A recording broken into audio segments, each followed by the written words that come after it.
All right, let's do this. Welcome, ladies and gentlemen, back to the Dish Super Farmer Cigar Porch Talks. We're out on the porch. I thought I was going to do this one from the garage. We had the mother of all rainstorms just blow in here. So yeah, but it looks like this evening it cleared up nicely. The floodwaters have receded. We can go pack up the ark. It's not needed today, but it seemed there for a little bit. If you haven't guessed from the laugh, we do have a visitor here, although she's on her tablet typing away, clearly giving her undivided attention to me and my audience. Say hello. Hello. Homeschooling Mama's here. It's becoming a thing. We're able to distract baby boy. Oh, grab it. My arms are so short. I got little big head and small arms. That's not fair. That's So, nice. well, let's kick it off. What are you drinking tonight? Michigan cherry, I A little guess. higher. Michigan cherry from what's the brewing company? Petoskey? That's the Petoskey one. She's actually had a couple other ones off camera, different types from different companies, the hard seltzers. Some winners, some losers. Thankfully, the really expensive one ended up being a loser. Because that one was pricey, but I wanted to get it for Homeschooling Mama. Petoskey Brewing Company. If and when I make it downstate, I'll stop by and get a case of this stuff because Homeschooling Mama loves it. But I can't open the can. Can't open the can. I still can't. I don't know why I can't get them open. Yeah, that's because you're out of practice. I guess that's a good thing. Well, maybe not. So, what am I smoking? What am I drinking tonight? This is a fun cigar. So, it's a punch cigar. You probably saw it on the thumbnail. It is their firecracker cigar for the Year of the Snake. I didn't use it. Someone mentioned I should use this to light it, but it comes actually, so it actually comes with, it looks like a bottle rocket. So it actually comes in the packaging like that. It's got a little stick. Someone told me I should probably try lighting the cigar with the stick. Or pushing the stick through. No, I would maybe light it, but that red coin, that is like the coating they use on firecrackers. So no, I'm good. I used my handy dandy trusty torch lighter. Very strong cigar. For the beer, kind of something a little fun. McPauley's Family Reserve Dry Irish Stout. I didn't check. Is it dated? I think that's McPoyle's. Is it McPoyle's? McPoyle's? Yeah. I'm not McPoyle's. This may have actually been in my fridge since St. Patrick's Day. There's actually no expiration date. Maybe? Maybe right there on the side there. It was manufactured December 31st, 2024. So yeah, it's probably a St. Patrick's Day beer. It's okay. They're good about a year after they're manufactured. I'm not worried about it. But yeah, I'm pretty sure this has been sitting in there.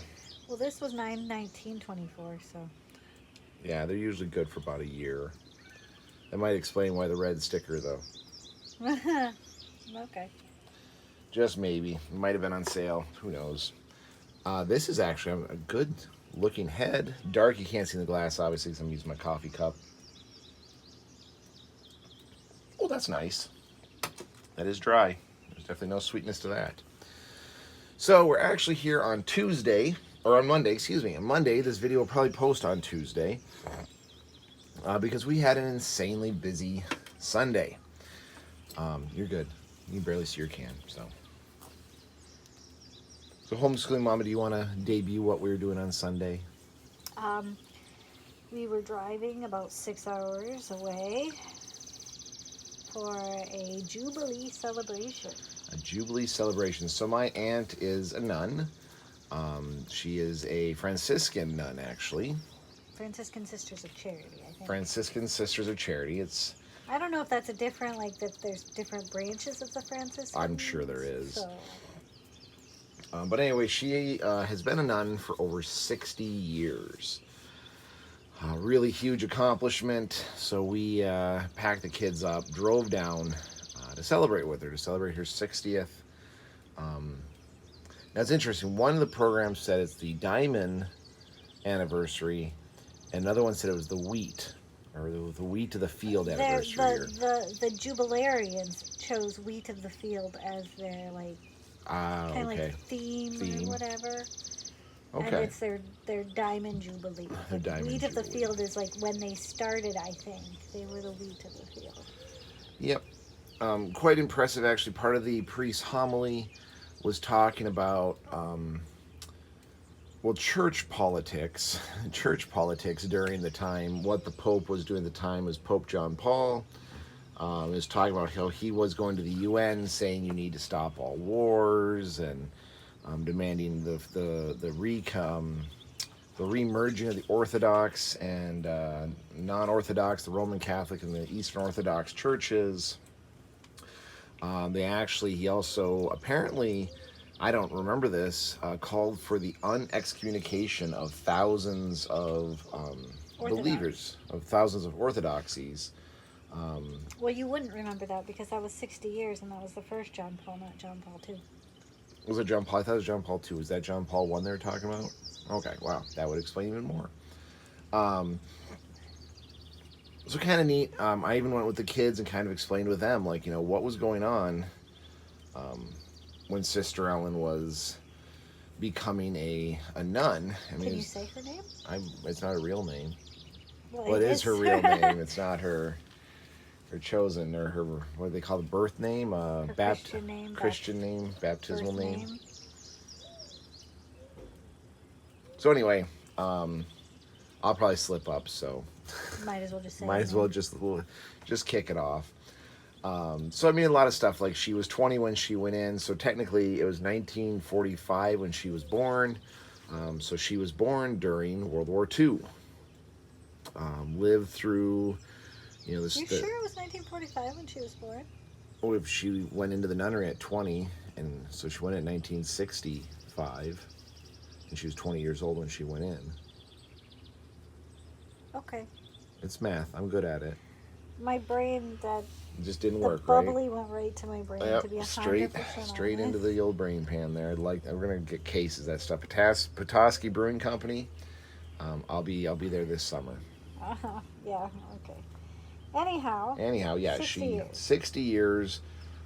Pretty nuts. She was, born at the tail ends of World War II. Definitely was alive during the Vietnam and Korea era. Definitely went in during the Cultural Revolution, the phase, 1965, is when she joined. So quite interesting. Being 20 years old and being a counterculture to the counterculture, I guess. Probably a little less countercultural from up there. From the UP. She was raised in the UP area, more towards Wisconsin. So, quite interesting. 60 years being in. Was going to start this video. I was going to shoot it by myself. I have homeschooling mom I'm here. sorry. I try to. It's fine. I can still start off the conversation. I mean, when you talk about Franciscans, especially in their order, so they're not a different denomination. I know I talked about in a video about how someone believes because we have Franciscan priests and Franciscan nuns that they're kind of like the Lutherans to the Protestant movement. There's Lutherans and Methodists, Oh, I see. and they kind of believe that they all have different beliefs and different dogmas and different Well, leadership. because we have Augustine and we have Franciscans. And Franciscans. You have the Order of Mother Teresa. What is it? That's the. No, they're not Carmelites. We have Carmelites the too. Carmelites. Because they're Sisters of Charity. Sisters of Charity, and then who's his name? I'm trying to think of the other. Thomas Aquinas doesn't have one, does he? We don't have Aquinas. No, you're thinking of the Augustins. Augustins. I mentioned no. But I just lost it. But the monks. Oh, it's gone. Not the. Because we talked to one of our priest friends, and he had actually been interested in it, and then went a different direction. I think this is actually where the story's going, but yeah, I can't remember the other. We have a lot of different. we do have, so they're not denominations like you think of in the Protestant religion. They're just different concentrations. They take different vows, different disciplines, but all the beliefs are 100% the same. Yes, it's just their focus is on like some people are focused on helping the poor, some Yep. people are focused on helping lepers, some people are focused on helping children, some people are focused on helping unwed mothers. Some And so the Franciscans, they take a three-part vow. You can always tell a Franciscan because they usually have a belt with three knots on it. oh, those are the friars. Yeah, the friars, but the nuns have it too. That's usually underneath their habit, though. They still wear the belts, got three knots, because they take a vow of chastity, which all of the clergy do, chastity. The other two, though, is they take on a vow of poverty and service. So again, these nuns have no belongings. They have no. Even my aunt, she's really into making cards and whatnot. And so we used to send her just a bunch of stuff. She had a stockpile. One of her mother superiors actually kind of laid it on her that she needs to share this with the sisters, and she's really not supposed to have personal possessions. Well, I found that interesting when we were at the convent, though, because you can tell that these things were gifted to the sisters, but they put them out to share with everyone. To share with everyone. Like the decorations, like some of those little, I don't know what you call them exactly. They're not. I'm trying to think of the word. The little glass figurines and stuff. I The imagine keepsakes. that. Yeah, I imagine that those were gifts to different sisters, like birthday gifts and stuff. And instead of like really hoarding them away in their rooms, they just have them out. Yep.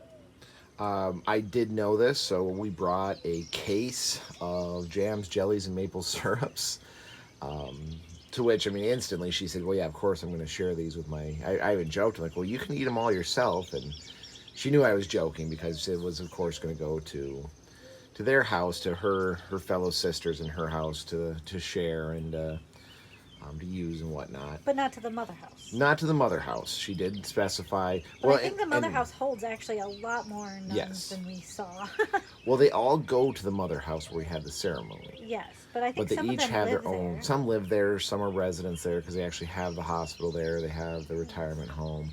But they also then have individual houses. Now, I don't know if the individual houses have like different denominations of Franciscan Sisters of Charity, or if it's just different houses. I think they're different ages. Mm. So like your aunt lives in the like retirement home, Yeah. which has all of the, I want to say very old, all the seniors who are above a certain age, which I think the youngest in there is like 75 or 80. Yeah. Oh, that was, yeah. Because when she moved in there, she was like one of the youngest, and she was kind of taking care of the Yeah. olders. And so I think they have houses based on age. Yep. So And they then have they go to the mother house though to do like all of their crafts, all the masses and the things crafts. that So yeah, they're doing. So they do mass at their house, the retired nuns. do they? I Yeah, remember there being a chapel. Oh, there is Oh, one. there's Yep. a Nope. I beautiful remember it chapel. now. They I do remember the mass chapel. every You day. are correct. Twice a day. Actually, Twice a I day. got a nun was giving me a. Oh, is it? Bit No, of- it's twice a day in the big house, in the mother house. It's once a day in the retirement house. I think what they I'm do. not sure. I think what they do is they have 3 or 4 priests that live and work there. Yeah. And they do mass at the different homes. And so you have chastity, poverty. They can't have any personal belongings, and then the last one is they actually have to have service.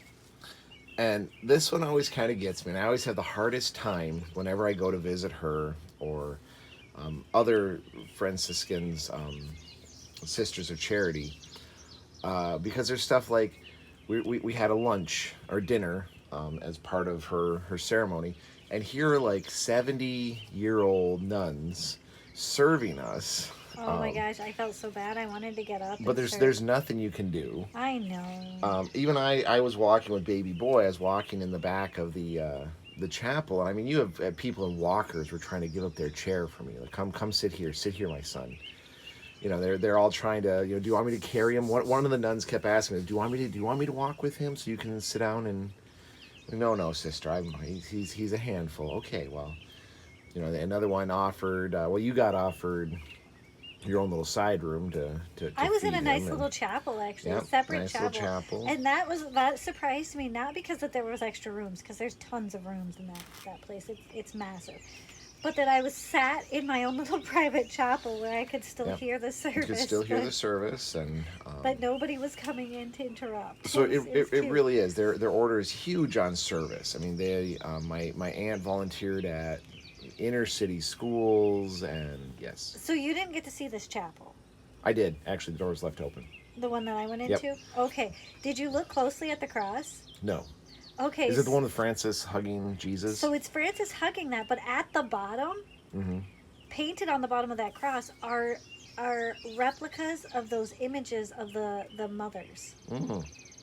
So each of Nice. those the mothers that are down the hall, The Mother Superiors. Mother Superiors down the hall, they're actually painted at the foot of the cross. Oh, nice. It was really cute. I was like, wait, am I seeing that right? But it is. It's the same people. Just in case you're curious, this nunnery has been around since 63? 40. Is it? Well, maybe it was 38. I don't know. So I mean, A very long time. it was very interesting. I took the kids down the hall. They had a hall with all the paintings and photos and the what are those called? The tin plate. Is it just called a tin plate when you do the picture and you expose it to tin? You're done.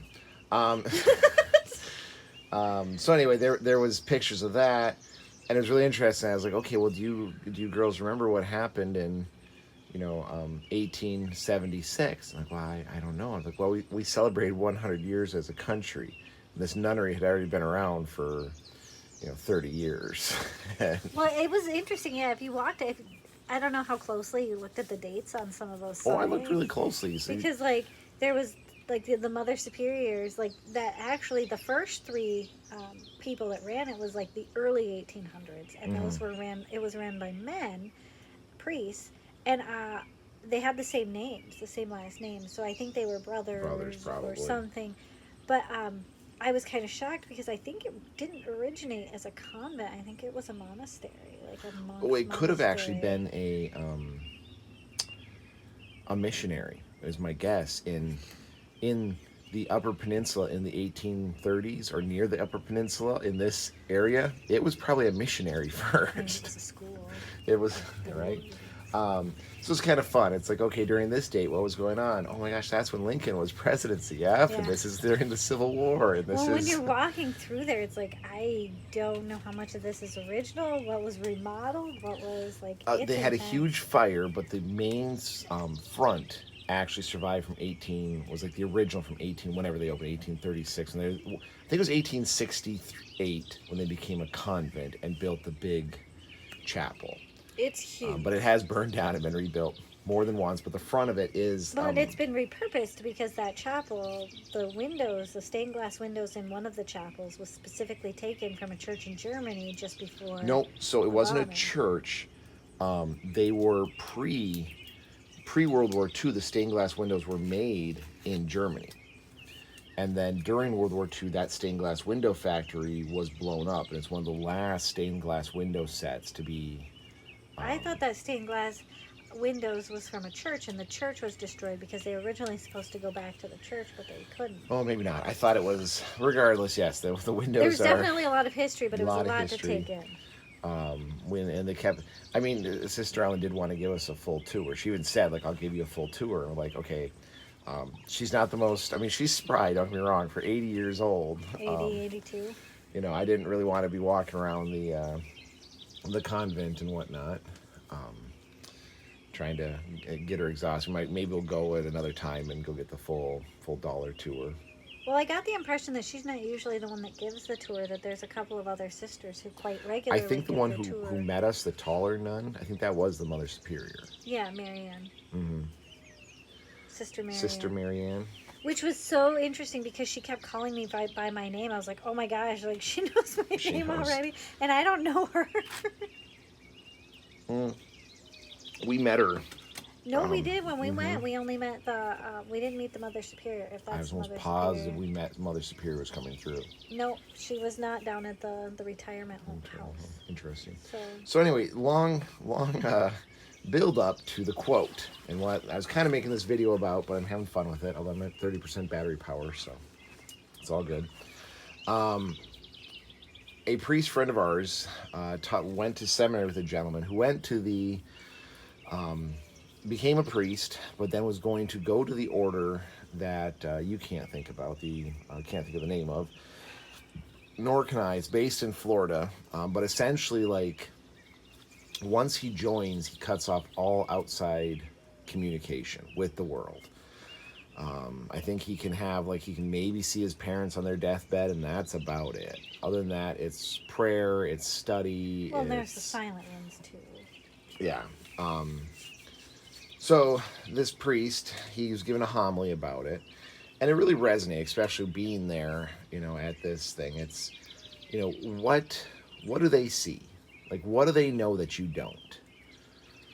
Like, what causes a person, and again, using Sister Ellen as an example, 1965, like, as someone in their 20s, there really was this push about personal fulfillment, personal pleasure, do what you want, free love.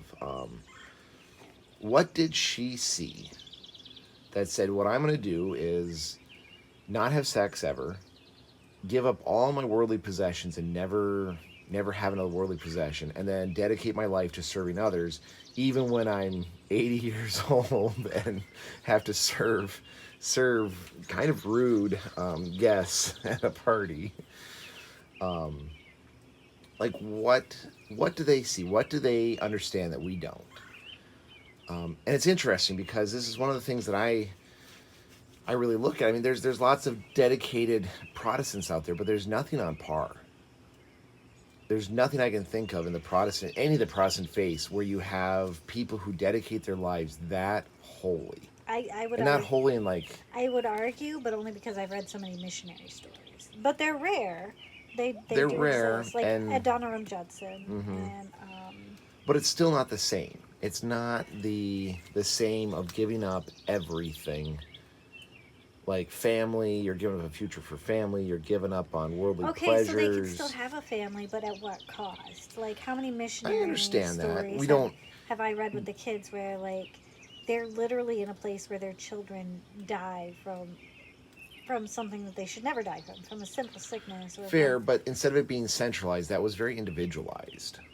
Yes, it is very individual. It's this missionary. Yeah, it's definitely a calling. And I'm not demeaning their belief, because like you bring that up, that's a good point. The missionaries of some of these, the one I read with you guys about the guy who kept going into East Germany.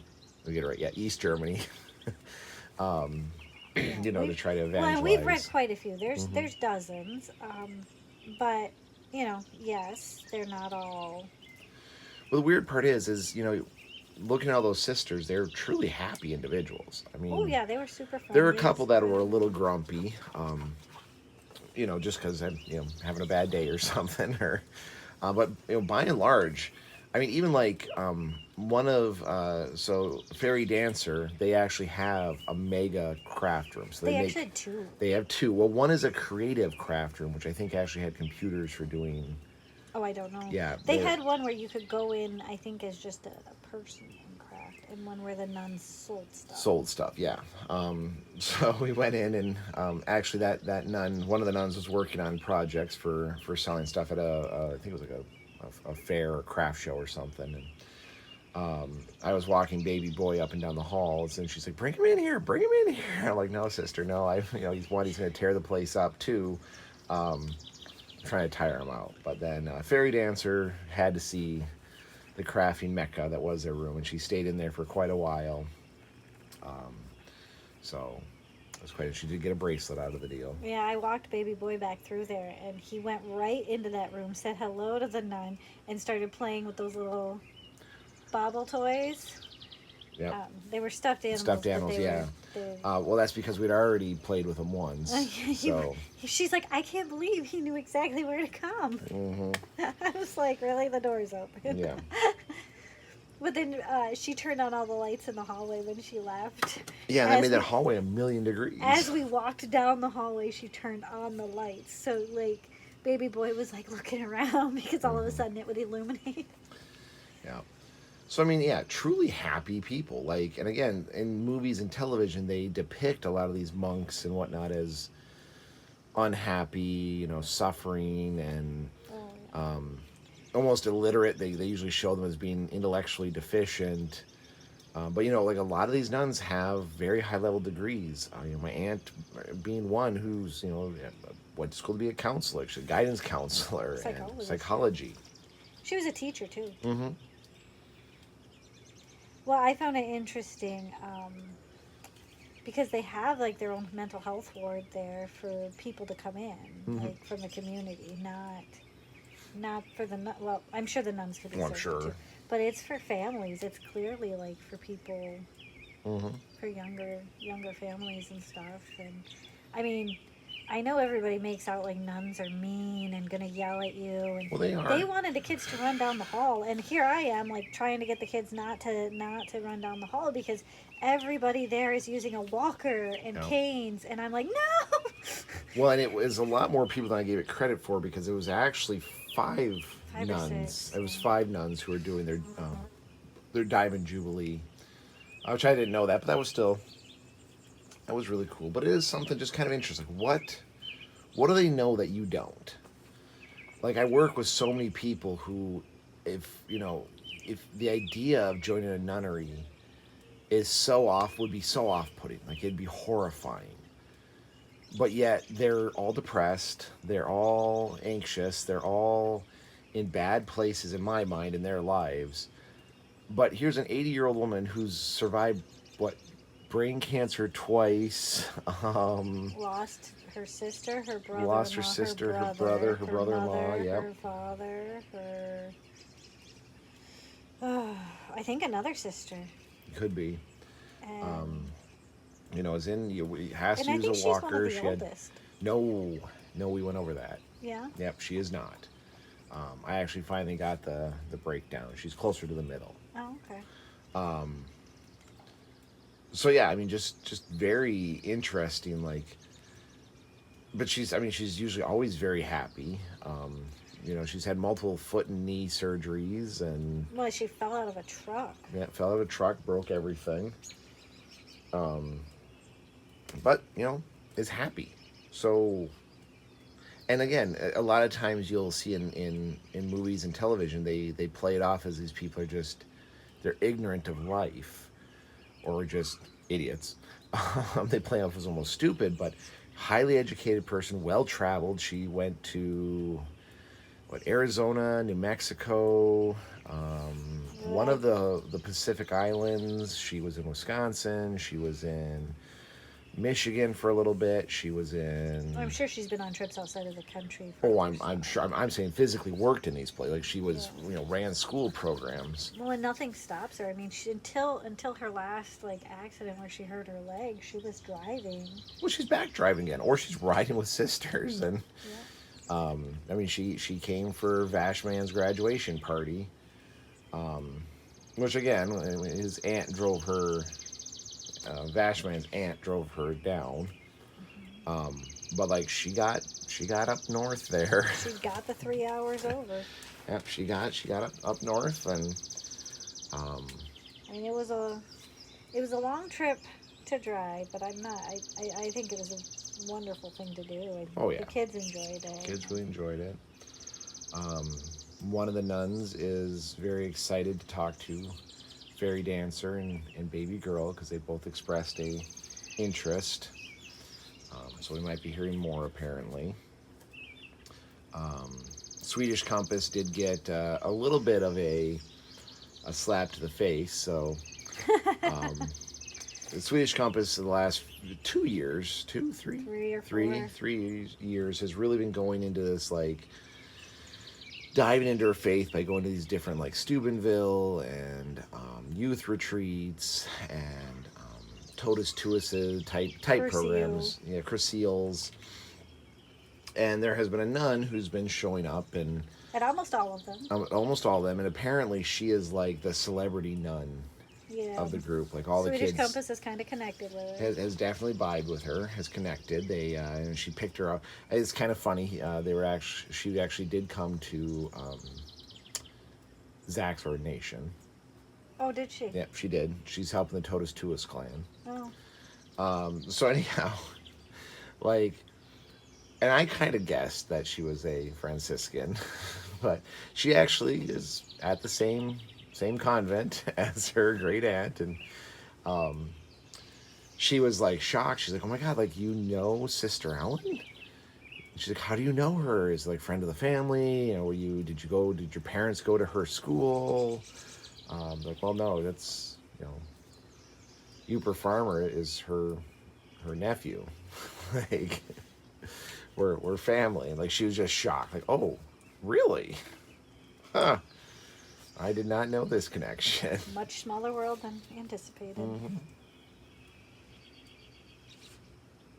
So yeah, I mean it's kind of reflecting on that. I mean, this was going to actually be a 4th of July cigar beer video since we're coming along 4th of July, but I wanted to talk more about that because it is something it's just odd being there and seeing people live like that, and it really does raise that question, like, what are we missing? What are you missing? Like, what do we don't understand? Because we, as society today, really push towards the fact that we should just be happy with fulfilling all of our deepest desires. We should be happy to, do whatever our heart's whim is. But yet, here we're about 40 women who are insanely happy. Well, but in fairness, though, I think it's all about what you're called to do, because we kind of, that's the what was it called? Um, Discernment. no, we talked about this where like it's the people who want to travel the world. They don't have kids. They don't have pets. They don't have. The dinks. Yes, that one. Yeah, they're all unhappy. They're all miserable.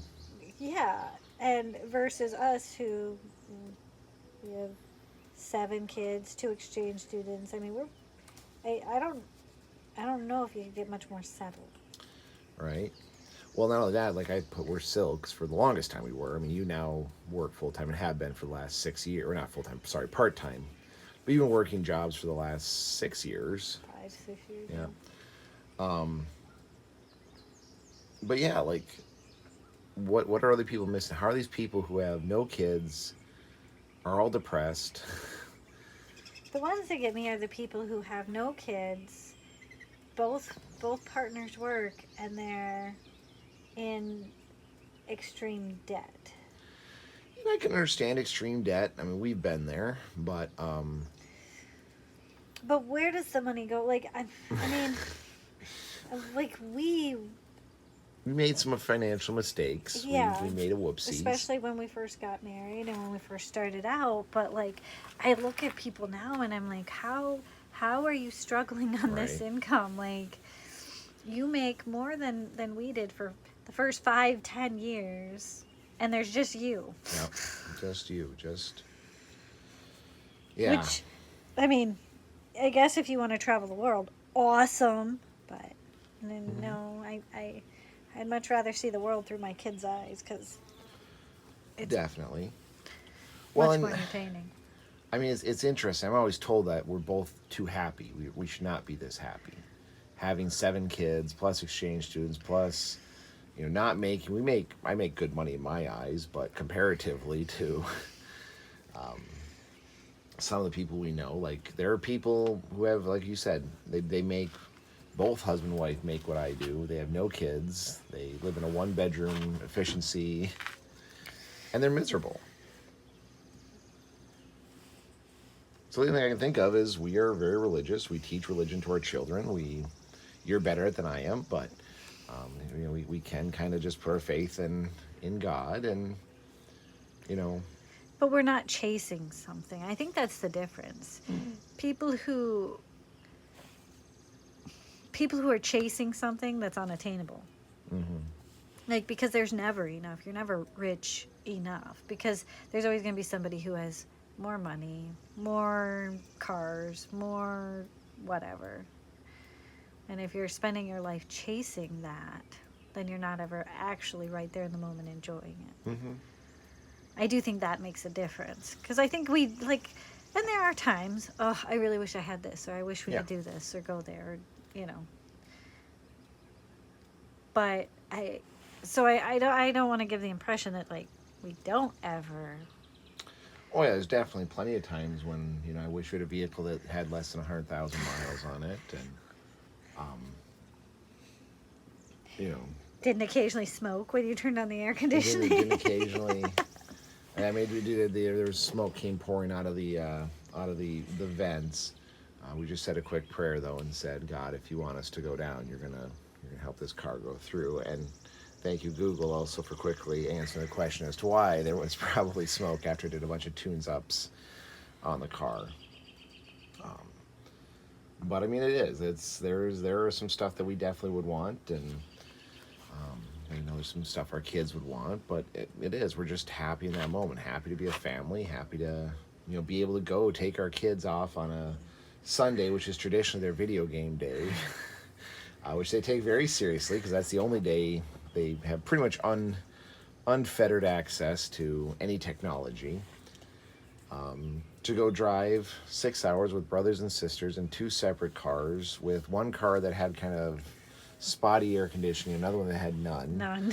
On an 80-degree day. To go to a convent where you're not able to do much as far as what young children like to do. There's no playgrounds. There's a